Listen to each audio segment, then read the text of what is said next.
Hello, wonderful people. Welcome back to this wonderful channel where we bring you back-to-back update and information as it is hot. Nnamdi Kanu's health is still on the topic we are discussing. Meanwhile, the DSS has replied Nnamdi Kanu saying that he does not need an external doctor to take care of himself. Meanwhile, Nnamdi Kanu's counsel, Mike Ozekome and Ifeanyi Ejiofor, including Aloy Ejimako, has concluded that actually Nnamdi Kanu needs an external doctor to be able to verify what the DSS are doing. And of course, you know that Nnamdi Kanu's lawyer has brought to the notice of the public that Justice Bintanyako gave Nnamdi Kanu that privilege to have access to 3 persons he would like to be visiting him, and that includes his personal doctor. But as it stands now, the DSS have refused Nnamdi Kanu access to his own personal doctors.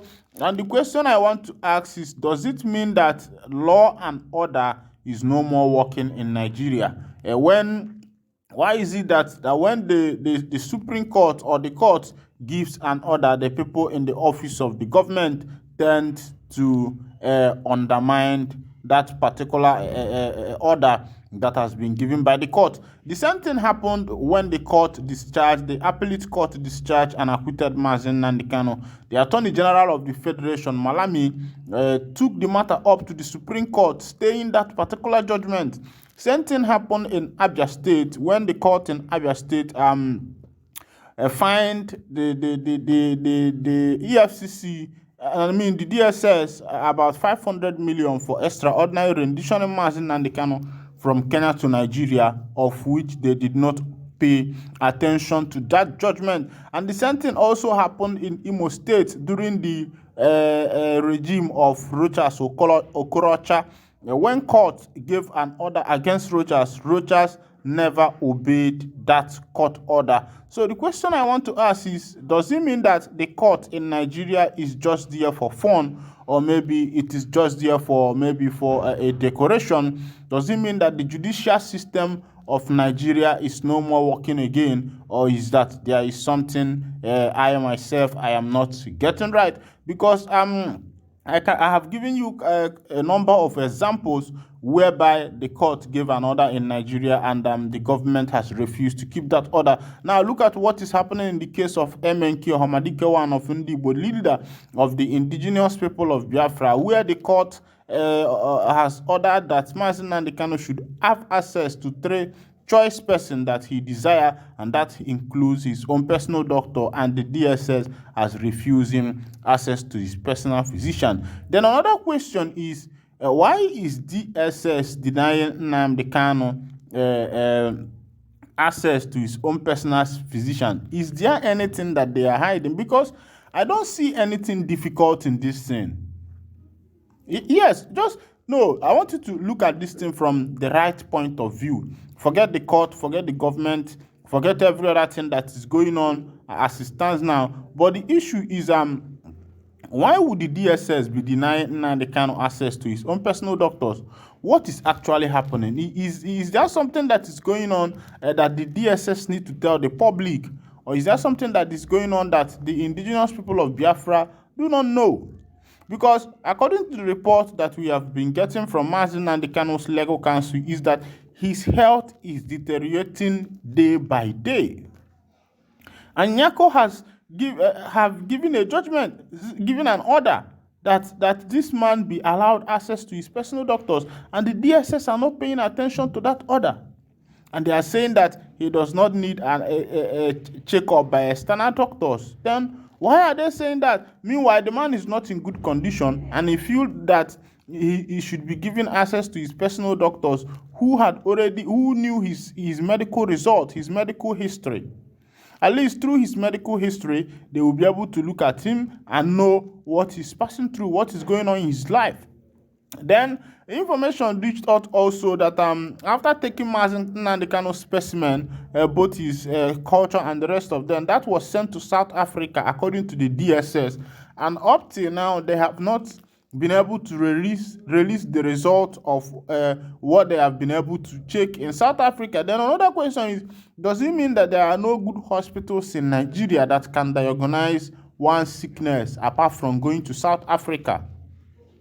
Yes, does it mean that so as big as Nigeria is, the giant of Africa, that there is no good hospital that can diagnose what is actually happening to Mazi Nnamdi Kanu, and why should the DSS be taking this person to South Africa to be able to ascertain the condition of his health?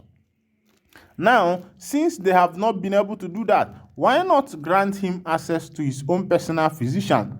I think that way what is happening to him will be able to be dictated.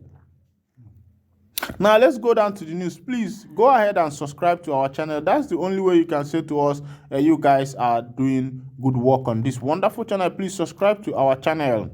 The Department of State Service on Tuesday vehemently opposed a suit by the detained leader of the indigenous people of Biafra, Nnamdi Kanu, seeking to be given access to his personal physician. In a suit marked FHCABJCS 2341/2022 filed through his legal team led by Mike Ozekome, Kanu is praying the court to order the DSS to allow him unrestricted medical access.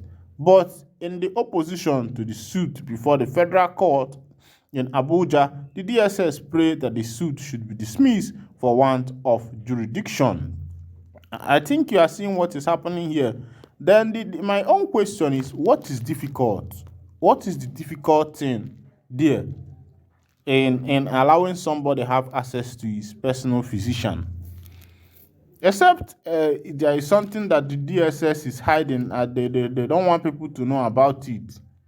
Then if there is nothing in if there is no skeleton in their cupboard, and they know that they are free people, then I don't think there is any need to be saying that this man should not be allow access to his personal physician.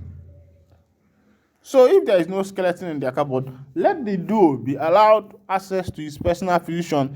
Meanwhile, another one has happened again. This one is happening in Enugu State. They say tension as kidnappers return to Enugu, Ogo, Nike, and Soka Road. Fear has gripped commuters in Enugu State following the reported return of kidnappers to the Enugu, Umugo, Nike, and Soka Road. So I think that the government should do something concerning this issue of kidnap, so that people will know what is going to happen, what is happening. You see that Daily Post recalled that last year kidnappers took over the road and abducted travelers on daily basis. The climax was the abduction of a former secretary to Enugu State government, Dr. Dan Shere, as well as some students of the University of Nigeria, Nsukka, UNN. Security was then heightened along the road with all the surrounding bushes cleared for visibility. However, it has now been reported that the kidnappers are back, taking travelers hostage daily.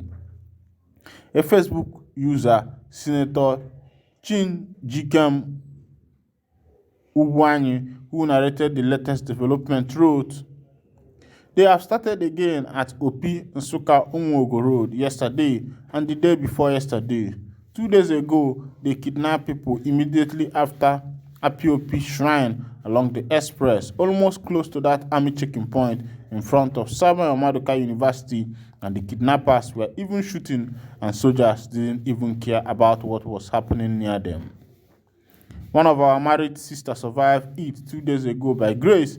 Immediately they kidnapped her, took her inside the bush. She fainted. They allowed her to regain herself and went out to that express to kidnap more people. That was how she escaped. Her car was recovered yesterday morning." Yesterday again, they repeated it. This always happens between 5, 6, 7 p.m. in the evening. Yesterday you can even see passengers stranded and police vehicles parked. They were also watching what was happening at the front too. Who knows if they will come out today to kidnap as usual. Authorities should take note, because those those bad eggs, both local and foreign bad eggs, are back in the kidnapping business. When contacted, the police public relations officer PPRO Enugu State Command DSP Daniel Ndukwe did not answer call put across to him. He also did not respond to a text message sent to him. Meanwhile, the fate of those abducted is still unknown at the time of filing this report. Meanwhile, I think the government should go ahead and try and see what they can do in this issue of kidnapping, because it is getting out of hand. Towards last year, everything slowed down, but I think that those who are involved in this heinous act has come back into the business again. Maybe they have run out of money, and the one they had before has finished, and they decided to come back into the business. So I think the government should do their best to look into what is happening in Enugu State in order to secure the life of the citizens, because the first work of the government, or part of their work, is to protect life and properties. So if a government is in office and the properties and lives of the citizens are not secured, I don't think that particular government is doing a nice work. So first is to protect the life and property of the citizens, and then every other things follows, because it is now one way get life. Now if you get life, you go the desire to chop. Person wey don die, that person no dey remember say they chop food again. Meanwhile, I'll be winding down the curtain here. And if this is your first time of joining us on this channel, please go ahead and subscribe to our channel, like, share, comment, and also remember to on your notification button so that whenever we are posting news, now you go be the first to collect it. Thank you for listening. God bless you.